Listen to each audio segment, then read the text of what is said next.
And it's indeed extremely sad that such good ambassadors of our country can leave our country without due recognition by the ministry charged with that responsibility.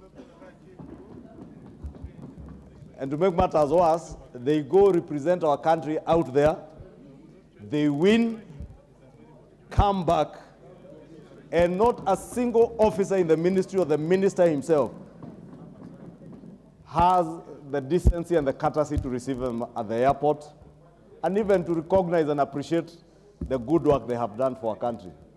And indeed, Honorable Speaker, I can hear the Honorable Shakil whispering that he is busy, and all ministers are busy. But when you're Minister for Sports, your core business is managing our sportsmen and women. And more so those who are able differently, these are the people who we should support more. So that even as we speak about giving opportunities to people who live with disability or are able differently than us, it doesn't become just a matter of talking, but we are showing those others who have talents and skills in other areas that they are recognized, they are appreciated, and they are valued by their own country. Therefore, let me, on behalf of the government of Kenya, take this opportunity to profoundly apologize to these great sportsmen and women of our country.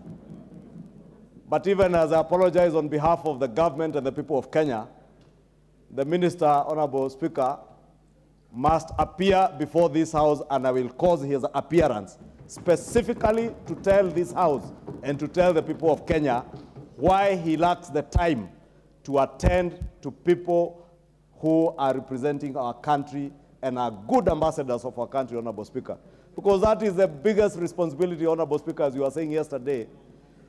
Members of Parliament, as the people's representatives, must hold ministers to account. You are not made a minister in this country to fly flags in the streets and push and bulldoze your way through traffic with Subaru escorts. You are made a minister to serve the people. And if you are made the Minister of Sports, you must serve sports and sportsmen and women of our country. The best ambassadors who represent us. Honorable Speaker, you can imagine the great feeling that we all feel when these athletes are competing out there and they are winning medals for us. We all come together as Kenyans. And the highest representation we should see in those stadiums, our ministers not carrying joyriders on trips abroad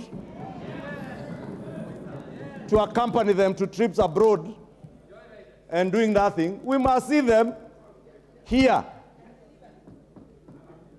receiving our #1 ambassadors around the world. Therefore, Honorable Speaker, on behalf of not just these honorable members, the people of Kenya and the government of the Republic of Kenya, I must profoundly apologize to these great men and women who have ably represented our country, but also promise them we shall take the minister to account for his time in office, and he must appear before this House, Honorable Speaker, to tell us why he could not afford time, not just for these athletes, but even for others, Honorable Speaker. Honorable Speaker, I am constrained to say more because there is more I could have said.